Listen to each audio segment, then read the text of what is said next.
کیا تھا تب بھی اسلام پھیلا تھا. جب ہندوستان کے اندر اسلام پھیلا ہے نا, جب غریب نواز دنیا میں تشریف لائے تبھی نبی کے شہزادوں کے خون سے دنیا میں اسلام پھیلا ہے. تاریخ ہمیں بتاتی ہے, ان تاریخ کا مطالعہ کرو مسلمانوں تو تمہیں پتا چلے گا. جب محمود غزنوی کا دور آیا ہے, جب محمود غزنوی ہندوستان کا بادشاہ گزرا ہے, جب قلعے کو فتح کرنا چاہتا ہے, ہندوستان کو فتح کرنا چاہتا ہے, تو ہندوستان فتح نہیں ہو رہا ہے. جب دیکھا اس نے کہ اپنے ہاتھیوں کے ساتھ, اپنے قافلے کے ساتھ, اپنے جانوروں کے ساتھ قلعے پر جاتا ہے, قلعے کے دروازوں پر دو نوکیلے کیل لگے ہوئے ہیں. جب ہاتھی اس پر چڑھائی کرتے ہیں تو ہاتھی جب اس گیٹ پر جاتے ہیں نا تو ہاتھیوں کے وہ کیڑا جب ہاتھیوں کے لگتا ہے تو سارے ہاتھی کے دوڑتے ہوئے سیدھے نیچے گر جایا کرتے ہیں. کئی ہاتھی مر گئے. محمود غزنوی جو کہ ایک بادشاہ گزرا ہے, اس کی دور کی میں بات بتا رہا ہوں. اس کو جب کربلا کے میدان میں نبی کے شہزادے نے اپنے خون سے اسلام کو بچایا تھا, آج بھی نبی کے شہزادے اپنے خون سے اسلام کو پھیلا رہے ہیں. حتیٰ کہ محمود غزنوی کئی دن محنت کرنے کے بعد جب قلعے فتح نہیں ہوا ہے تو ایک مرتبہ سو گیا ہے. اللہ کے نبی خواب میں آئے ہیں, یا رسول اللہ آج میں کئی دنوں سے قلعے کو فتح کرنا چاہتا ہوں, ہندوستان کو جیتنا چاہتا ہوں, ہندوستان میں مذہب اسلام کا پرچم بلند کرنا چاہتا ہوں, لیکن قلعے کا دروازہ نہیں کھلتا ہے. میں نے کئی ہاتھیوں کو قربان کر دیا ہے, کئی جانور چلے گئے ہیں, لیکن آج تک گیٹ نہیں کھلا ہے. تو میرے آقا نے کہا تھا کہ تمہارے قافلے میں جانا, اور تمہارے قافلے میں کہ لوگ جو ہے نا اس میں میرے دو شہزادے ہیں, دو سیدزادے ہیں جو میرے خون سے پیدا ہے, ان سے مشورہ کر لینا, اللہ تمہیں فتح نصرت عطا فرمائے گا. حضرت محمود غزنوی آئے ہیں, وہ کہتے ہیں ان سیدوں کو بلایا, کہا مجھے معلوم نہ تھا کہ تم نبی کے شہزادے ہو, نبی کے گھر والے ہو, اس لیے ہم آپ سے مشورہ کرنا چاہتے ہیں کہ یہ فتح گیٹ فتح کیوں نہیں ہوتا ہے, یہ ہندوستان کو ہم فتح کیسے کریں گے, اسلام کا جھنڈا کیسے پھیلے گا. انہوں نے کہا تھا کہ محمود غزنوی بادشاہ گھبرانے کی ضرورت نہیں ہے. جب تم ہاتھیوں کو چڑھاتے ہو نا تو نوکیلے جو کیل نکلے ہوئے ہیں, جب ہاتھیوں کے چہرے پر وہ کیل کچھتے ہیں, چبھتے ہیں, جب اس میں پیوست ہوتے ہیں تو ہاتھیوں کی جان نکل جایا کرتی ہے, اس لیے وہ گیٹ نہیں کھل پاتا ہے. آج سنو جب کل تم قلعے کو فتح کرنا تو دونوں ہاتھیوں کے سامنے مجھے باندھ دینا اور میرے بھائی کو باندھ دینا. جب تم ہم دونوں کو باندھو گے نا تو قلعے فتح ہو جائے گا. جب ہاتھی چڑھائی چڑھیں گے وہ نوکیلے کیلے ہمارے جسموں میں پیوست ہوں گے تو ہمارے خون سے دروازہ کھل جائے گا. نبی کے نواسے یہ کہہ رہے ہیں, آقا کے نواسے یہ کہہ رہے ہیں. جب محمود غزنوی نے سنا تو تڑپ جاتا ہے, بھاگ جاتا ہے, کہتا ہے نبی میں اپنی حکومت کے لیے نبی کے نواسوں کا خون نہیں بہا سکنا چاہتا ہوں, میں تمہیں قربان نہیں کرنا چاہتا ہوں. تاریخ ہمیں بتاتی ہے کہ ان دو شہزادوں نے رعایا کو حکم دیا ہے, محمود غزنوی کے لشکر کو حکم دیا ہے کہ دونوں بھائیوں کو اس ہاتھیوں پہ باندھ دیا گیا.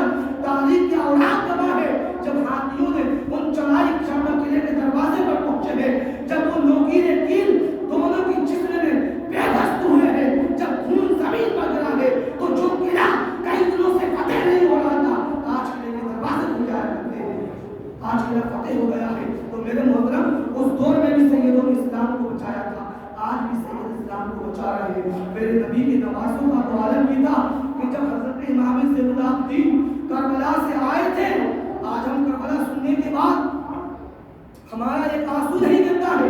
آپ جانتے ہیں نہ حسین کی یاد میں رونا یہ میرے آقا کی سنت ہے, میرے آقا رویا کرتے تھے. اور آپ جانتے ہیں کہ نبی کا شہزادہ وہ امام زین العابدین جو کہ 12 سال کی عمر کا تھا, کربلا کے میدان میں اس نے سارے واقعات دیکھے تھے. تاریخ ہمیں بتاتی ہے نا جب مدینہ شریف میں تشریف لائے ہیں تو آپ نے کبھی ٹھنڈا پانی نہیں پیا ہے. آپ کی آنکھیں جب آپ رویا کرتے تھے تو آپ کی آنکھوں سے خون گرا کرتا تھا. وہ امام زین العابدین ہے کہ کبھی کسی نے ان کو ہنستے ہوئے نہیں دیکھا ہے, مدینے میں آئے ہیں ہنستے ہوئے نہیں دیکھا ہے. ایک مرتبہ حضرت امام زین العابدین مدینے کی گلی سے نکل رہے تھے, ایک کسائی کی دکان پر گوشت کی دکان پر بھیڑ لگی ہوئی تھی. اس گوشت والے نے دیکھا امام زین العابدین آ رہے ہیں, کہا دکان کو بند کر دیا جائے, گوشت کو ڈھانپ دیا جائے.